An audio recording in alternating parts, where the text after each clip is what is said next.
now we want to move along in the next step of our work on contacts.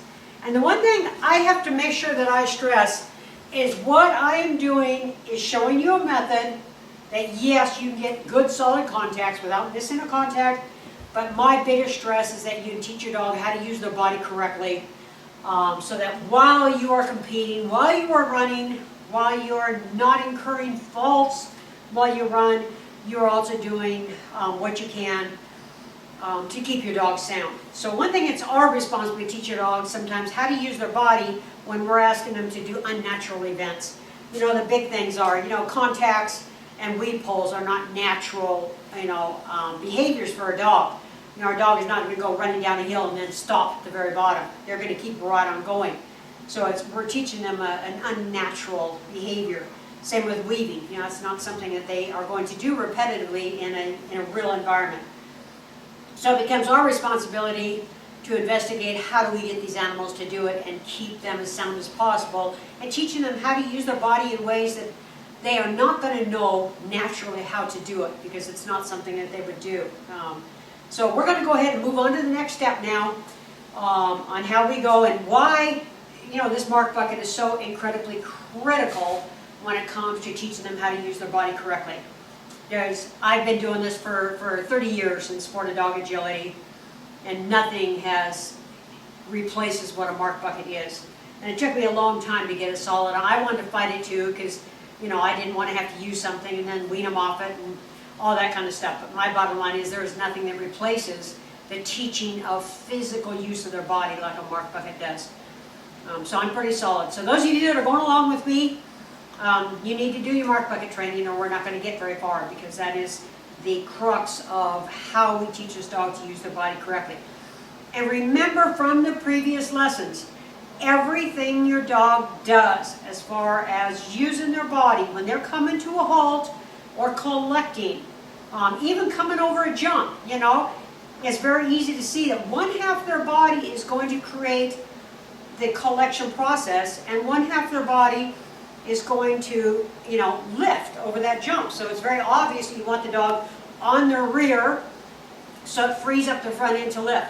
Just like we did in our little tests. You know, if you are focusing, when you're talking about contacts, if you move forward at a fast walk even a biped, a human, anytime you come to a halt, quadruped or biped, one half of your body is going to create the halt. The other half of your body is going to continue to move to create balance during that halt. And that's the part that you've got to think about, is the balancing part. Same as when we train horses ourselves, you don't think about which half of your body is going to create the halt, you think about which half of your body is going to create the balance, the movement and the balance. So we go back to our basics. Remember, every week, drill it into yourself. If you are moving forward and you think about halting, and that's all you're thinking about is how to come to a stop, and you come along and you stop, you're going to lose your balance. If you think about, I'm going to stop on this right leg, but I'm going to place my left leg. Even if you think about placing it on the bucket or on the floor, if you think about the placement, what you're going to do with the free half of the body, that maintains balance. So if we run along and we stop and we think about the placement, this leg creates a halt, the other half of the body creates balance and placement. This other half of the body will be placed so the body stays in balance. And that's what we need to train when we're talking about collection, when we're talking about stopping. Any of those behaviors where you lessen the forward impulsion, you've got to work on the dog so that the thought process is about placement. So many times people will say, my dog does that because I do 2 on and 2 off. You need to go back and watch your videos, because a very high percentage of the dogs that do 2 on and 2 off, when you watch them come down, they come down and halt on the front end. And if you slow motion your video, when that front end comes to a halt, the rear end is still in motion, balances the dog, And if the last motion that you get out of the body is from the rear, that means you are stopping them on the front. Not 100%, just like on all the videos I've done. On the studies that are out there, they will, an animal, a horse, a dog, they will stop 60% on one part of their body and 40% on the other. So the weight-bearing process, whichever part is creating the halt, will carry 60% of that dog's body weight and 40% will be on the other part. We want the rear to carry that 60%. We want the front end to be free. So if you are doing 2 on and 2 off, there's nothing wrong with that, as long as you get the halt and step into that 2 on 2 off. And the very last legs to be moving are the front legs. And we want that dog all the way to the bottom, and boom, stop, place, place. In my case, I'm only placing one leg. As we run along, I'm placing one leg. A dog's going to place 2. It can't be the left side and the right side. It's the front half or the back half. So we want to teach the dog about placement, stopping on the rear and placing the front feet, stopping on the rear and placing the front feet. If we have a mat on the ground, just like we've done in the other videos, if you have a mat on the ground, then your dog is going to be looking downward at that mat, and you will cause them to stop with more weight on the front end. And you'll watch them hit that mat, and then their hind feet will balance themselves. When we put them on the mark bucket, you will see them come to a halt, and the very last motion is the front feet moving. Even if, like this little dog, she does four feet on the bucket, but if you watch, come here, babe.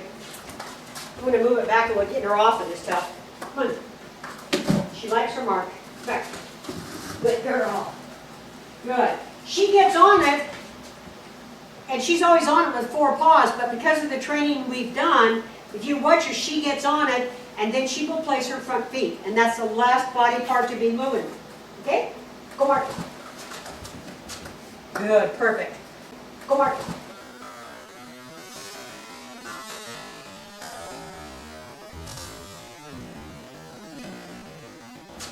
Good, perfect. And if you do that, well, on the training videos, we do that slow motion frame by frame, and you watch them shift the rear, more weight back onto the rear end creates the halt, and then the front end balances. The motion that they take at the very end are the steps that they need to take to balance themselves, to keep their body in balance. And so you see a lot of dogs that stop on the front end, and people think that they need hind end awareness exercise because the dog will come to a halt, and then you see the rear end tip up, come down, or you see the rear end fall off the side of the ramp, or the rear end doing some things because the rear end is weak. Many times it's just the rear end is doing the motion. In lots of cases when they stop and you see a couple little steps in the rear, they're just placing the rear so that they become balanced.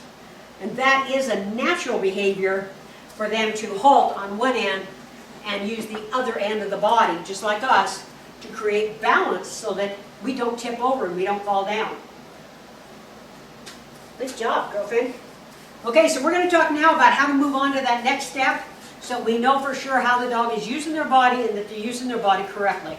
Okay, one thing we have to be sure to remember, why do we want to use this mark bucket, is because one of the difference between a mark bucket and food on a target, or a toy on the ground or anything like that is, even if yourselves, you remember those first videos that we did, if you're looking to stop at a particular place there on the ground, as you run to it, your eyes are going to divert downward, you're going to look down, you're going to shift your center of gravity forward, and you're going to be looking at where to stop.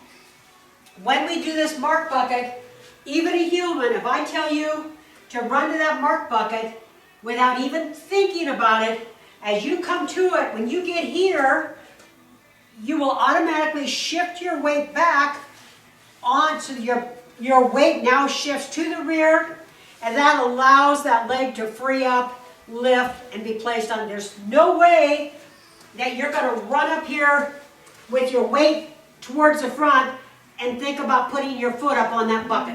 It's just not going to happen.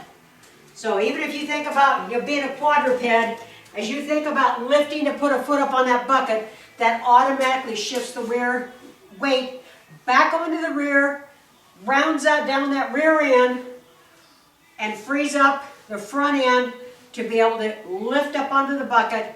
And then you'll see what we do in the other training to actually, even once they're up there, to do a foot placement behavior so that they're completing the entire thing. What they're thinking about is coming up, shifting so they can step up onto the bucket. Once they're on the bucket, we want their rear end to come under them, and we want their front end to take a step or two. And we want a lot of that muscle memory to take place. Every time we halt, that we always rock to the rear, free up the front end, and in the case of little dog I had out here, she does a little dance, you know, with her front feet. But we have lots of different things we can do. But that's the difference between stopping them, like in a PVC square or something, where they're looking at the area to stop in. As they look at that down, they will shift to the front, and you'll get a lot of front end behaviors where weight is on the front, and you'll get a real loose rear end.